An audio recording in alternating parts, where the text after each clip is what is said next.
நம்ம சேனல் தொடர்ந்தாப்புல நீங்கள் வீடியோக்குள்ள பார்க்க நினச்சிங்க இதுவரை நம்ம சேனலை சப்ஸ்கிரைப் பண்ணுங்கள் கீழே பெல் சிம்பல் இருக்கும் அதையும் கிளிக் பண்ணுங்கள். சரி வாங்க நம்ம வீடியோக்குள்ளே போகலாம். வணக்கம் நண்பர்களே. 5 வயசில் கடத்தப்பட்ட பெண் குழந்தைய 14 வயசு வரை ஒரு குரங்கு வளர்க்குதுன்னு சொன்னால் உங்களால் நம்ப முடியுதா? ஆமாம் ஃப்ரெண்ட்ஸ், நீங்கள் பார்க்குறது உண்மை சம்பவம் தான். நாம் கேள்விப்பட்டிருப்போம், ஓநாய்களால் வளர்க்கப்பட்ட மவுக்களை குறித்து நாம் கேள்விப்பட்டிருப்போம். அது மட்டும் இல்லை, காட்டில் வளர்ந்த வன விலங்குகளால் வளர்க்கப்பட்ட குழந்தைகளை பற்றி கூட நாம் கதையாக அப்பப்போ நாம் கேள்விப்பட்டிருப்போம். இப்போது 5 வயசு குழந்தை கடத்தப்பட்டு 14 வயசு வரை ஒரு குரங்கு வளர்க்குது. கடத்தப்பட்ட குழந்தை எப்படி ஒரு குரங்கு கிட்ட போனது? இது ஒரு மர்மமாகவே இருக்குது இல்லையா? இப்போது அந்த 5 வயசு பெண் குழந்தையை பற்றி முழுமையாக இப்போ நாம் பார்க்க போகிறோம். இந்த வீடியோவை ஸ்கிப் பண்ணாமல் பாருங்கள். அப்படியே நம்மளுடைய சேனலுக்கு லைக் பண்ணுறதை மட்டும் மறந்துடாதீங்க. அப்போ தான் நாம் போடுற வீடியோ நோட்டிஃபிகேஷனாக முதல்ல வரும். சரி வாங்க நம்ம வீடியோக்குள்ளே போகலாம். கொலம்பியாவில் பிறந்து வளர்ந்த இந்த 5 வயசு பெண் குழந்தை தன்னோட வீட்டில் இருக்கும் வாசலில் விளையாடிக்கிட்டு இருக்குது. அங்கே முகம் தெரியாத 2 பேர் வந்து அந்த 5 வயசு குழந்தைய தன்னோட கையால் வாயை பொத்தி தூக்கிக்கிட்டு போகிறாங்க. அந்த 5 வயசு குழந்தை பேர் மரினா சாப்மேன். கடத்திக்கிட்டு போகும்போது மரினா தன்னை கடத்திக்கிட்டு போகிறவங்க கால்களை தான் பார்க்குறாங்க. ஏன்னா கத்தக்கூடாதுன்னு வாயை மட்டும் கட்டி தூக்கிக்கிட்டு போகிறாங்க. அப்போது அந்த மரினா கடத்திக்கிட்டு போகிறவங்க கால்களை மட்டும் பார்க்குறாங்க. ஒருவருடைய கால்கள் வெள்ளையாகவும் இன்னொருடைய கால் கருப்பாகவும் இருந்தது.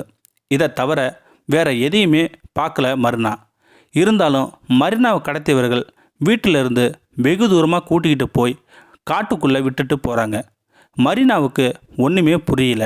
தன்னை ஏன் கடத்தினாங்க, கடத்திக்கிட்டு வந்து நடு காட்டுக்குள்ளே விட்டுட்டு ஏன் போகிறாங்க அப்படின்னு ஒன்றும் புரியாத மாதிரி திகைச்சு போய் பார்க்குறாங்க. அடர்ந்த காட்டுக்குள்ளே விட்டுட்டு ஏன் போகிறீங்க?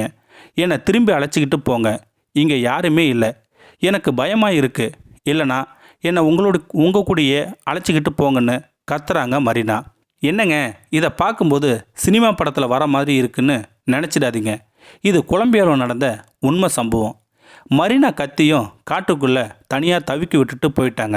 இருந்தாலும் மரினாவுக்கு என்ன பண்ணுறதுன்னு ஒன்றும் புரியல. பயத்தின் விளிம்பில் இருந்த மரினா முதல்ல ஒரு குரங்கு மரத்தில் இருந்து இறங்கி வருது. வந்து மரினாவை தொட்டு பார்க்குது. அப்போ எனக்கு பயமாக இருந்தது.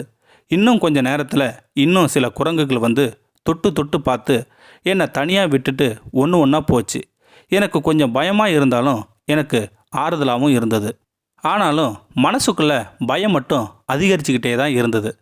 மரினா தன்னை காப்பாற்ற இந்த அடர்ந்த காட்டுக்குள்ளே யாருமே வரப்போவதில்லை.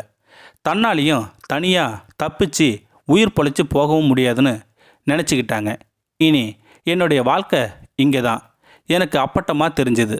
இருந்தாலும் அந்த குரங்குகள் பின்னாடியே நான் போனேன். குரங்கு செய்யும் வினோதத்தை பார்த்து அது மாதிரியே பண்ண ஆரம்பித்தேன். முதல்ல தன்னோட இனத்தில் சேர்க்காத அந்த குரங்கு கூட்டம் போக போக சேர்த்துக்க ஆரம்பிச்சுது. இதனாலேயே மரினாவுக்கும் குரங்குகளுக்கும் பேசும் மொழி புதுசாக உருவானது.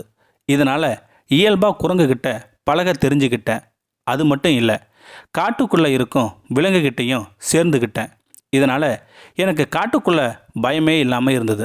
என்னை தாயின் பாசத்தை காமிச்சது காபூசின் வகை குரங்கு தான். நாம் எப்படி ஒரு விலங்குகிட்ட ஒரு அன்பை காட்டுறோமோ அதை விட பல மடங்கு விலங்குகள் நமக்கு அன்பை காட்டுங்கிறத நான் புரிஞ்சுக்கிட்டேன்.